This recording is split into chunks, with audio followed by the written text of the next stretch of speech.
After 10 years of Liberal government, do you feel safer in Surrey?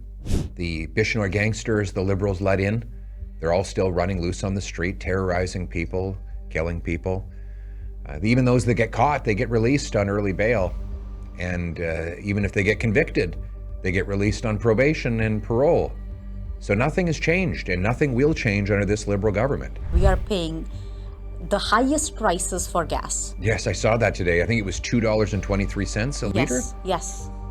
Yeah, 222, 223, around that. So just like right now, there was a war in the Middle East and a war in Ukraine and $100 barrel of oil. And guess what gas prices were in Canada at the time? $1.40. That was under a Conservative government. The 500 projects that he's blocking do not require a meeting, a photo op, a smiley face signing ceremony. They don't require a subsidy or a handout from the government. They require permission to go ahead, a federal permit. Your home is not your home. It belongs to, if you live in that place in Richmond, the Cowichan tribe.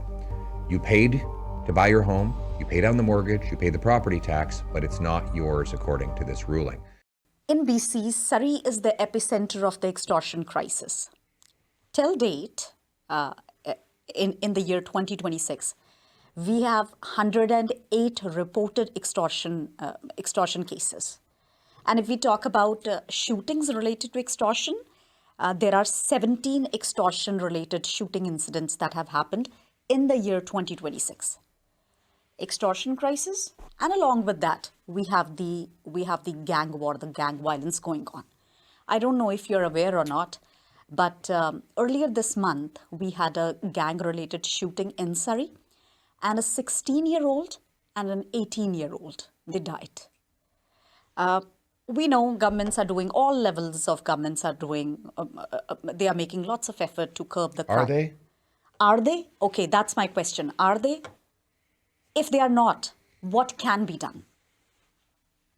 Well, before I answer your question, let me ask one. After 10 years of Liberal government, do you feel safer in Surrey? With the extortion crisis going on, of course not. And Mr. Carney's now been Prime Minister for well over a year. Are things getting better? I'm just asking the question. It was nice of him to go for a donut in White Rock the day that there was a shooting in Surrey nearby. He had a nice walk on the beach, and he said everything's great. But we're a year into Mark Carney. No changes to the criminal code, the Liberal laws like catch and release bail or house arrest, C-75, C-5, all still in place. The Bishnoy gangsters the Liberals let in, they're all still running loose on the street, terrorizing people, killing people. Even those that get caught, they get released on early bail. And even if they get convicted, they get released on probation and parole. So nothing has changed, and nothing will change under this Liberal government. Conservatives have been very clear. We want to pass a jail not bail act, mandatory prison sentences of 10 years for every single extortion conviction, as proposed by Conservative Deputy Leader Tim Singh Uppal. He's my deputy leader. We want to bring in a new law that says we cannot and we don't allow anyone into this country who has a criminal record abroad. All of these things would restore the safety that Surrey residents took for granted 10 years ago under the Conservative government, and that they should be able to take for granted in a safe, secure future. Okay, so our problems don't end here. We here in BC, especially in the lower mainland area, we are paying the highest prices for gas. Yes, I saw that today. I think it was $2.23 a liter? Yes. God. Yeah, 222, 223, around that. We all know, of course, the gas prices are volatile because of whatever is going on in the Middle East. Government has temporarily suspended the fuel excise tax. It did help a little bit. But can more be done to give relief to the Canadian drivers, Canadians overall? Well, I would ask you this question. In 2014, there were huge wars in the Middle East. and in Ukraine. Oil prices were $100 a barrel, just like right now. So just like right now, there was a war in the Middle East and a war in Ukraine and $100 barrel of oil. And guess what gas prices were in Canada at the time? $1.40. That was under a conservative government. So it is true that the global oil price has driven up gas prices somewhat, but that's not the whole story. The Americans are paying about 25 cents a liter less than Canadians in equivalent terms.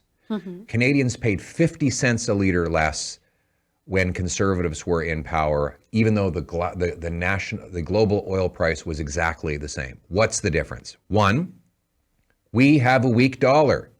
72-cent dollar means that the price of energy is higher. Why? Because it's denominated in US dollars. So if you have a weak Canadian dollar, then everything that's denominated in the US, like oil and like foodstuffs, becomes more expensive. Why do we have a weak dollar? Because Mark Carney's policies and the Liberal policies have made our economy weak. We have weak economic growth, we are blocking our resources, and that is driving our dollar down and our cost of living up. Second, there are still sales taxes and the newly renamed carbon tax that applies at the pump. It's called the Clean Fuel Standard. That adds another 15 cents a liter on top of the temporarily suspended excise tax. Conservatives are saying, get rid of all taxes for all the year, which would save you 25 cents a liter. Per liter. On gas. It would save you $20 a fill up and $1,200 between now and Christmas. We're also saying repeal all the anti-energy laws so we can produce more oil and profit from the high global prices. That would bring up our dollar and our purchasing power, and that would make life affordable like it was 11 or 12 years ago under the Conservatives when, despite having the same oil prices as today, gas was 50 cents cheaper at the pump. Yesterday, Prime Minister Mark Carney was here in Vancouver. He had a closed-door meeting with our Premier David Eby. They did agree. On negotiations. There will be negotiations on BC's economic priorities and Ottawa's role in national development projects. Of course, there was an agreement, but the disagreement over the pipeline, that's known to all. We know about that. Before the meeting with the Prime Minister, our Premier David Eby said that the separatist premiers get all the attention from the federal government. What do you have to say about the comments of our Premier? And do you think that Alberta's government is getting a preferential treatment from the Prime Minister Mark Carney's government? No, of course not. I think all this drama is a very big distraction, though. We have right now 500 natural resource projects that the Carney Liberals are blocking. That's the number of economic projects that are waiting for federal approval. 500. And we're still debating whether we should have a pipeline to the Pacific, which should be obvious, by the way. What Mark Carney needs to do is get out of the way. The 500 projects that he's blocking do not require a meeting, a photo op, a smiley face signing ceremony. They don't require a subsidy or a handout from the government. They require permission to go ahead, a federal permit. Unfortunately, that can take as long as 19 years because of the spider web of bureaucracy, the anti-development environmental nut jobs that are in the system, and the industrial carbon tax, which makes so many of these projects uneconomical. The federal government needs to get rid of all of those policies. Fire the bureaucrats who are blocking the projects. Give 6 months permitting time for projects to go safely ahead. Is the office of the major projects, is that office not doing the same job that you're talking about? How many projects has it approved? 0. He's been Prime Minister for a year. He told us that this office would move at unprecedented speeds. 0 projects approved by this office. 0. The problem is we have too much bureaucracy.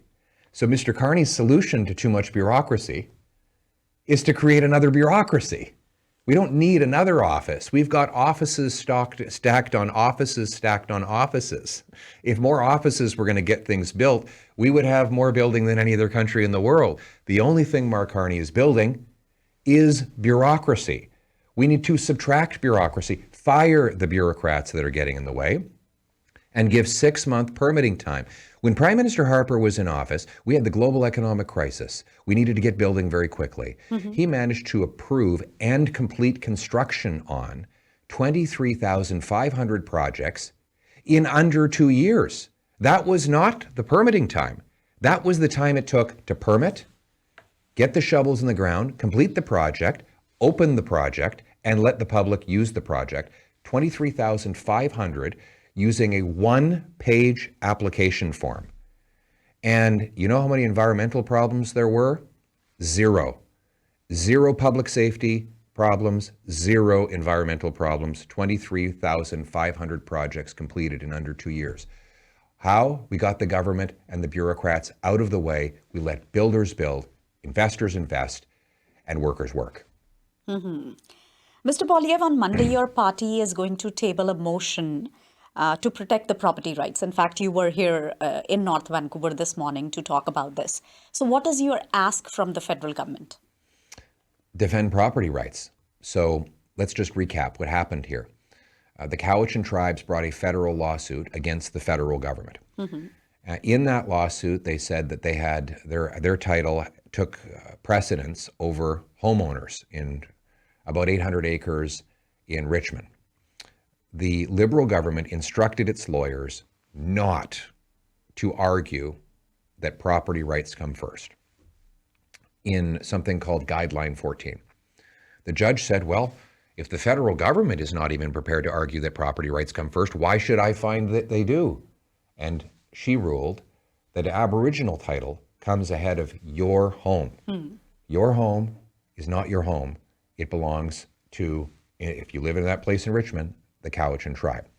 You paid to buy your home, you pay down the mortgage, you pay the property tax, but it's not yours according to this ruling. I've said that the Liberals need to reverse that guideline and instruct their lawyers to argue on appeal that property rights come first. Homeowners come first. You bought it, you paid for it, it's your property. No one should ever be able to take it away. And that is in our motion, which will be voted in the House of Commons. My message to people in places like Surrey and Richmond, Newton is this. Watch very carefully on Monday. Will your MP vote to defend your home, or will they vote to defend the Liberal position that property rights do not come first? Do you expect the Liberal MPs to support your motion? They've been very vague, so we don't know. But so far, Mark Carney has done and said nothing. The Cowichan ruling came down in August, so it's almost been a year. It is a federal lawsuit. He is the federal prime minister, and he has done absolutely nothing to defend your home. So I'm asking the prime minister to finally show leadership, reverse the Liberal policy on property, and defend the homes of British Columbians. Mr. Poilievre, the separation referendum is the talk of the town. What is your party's stand on this?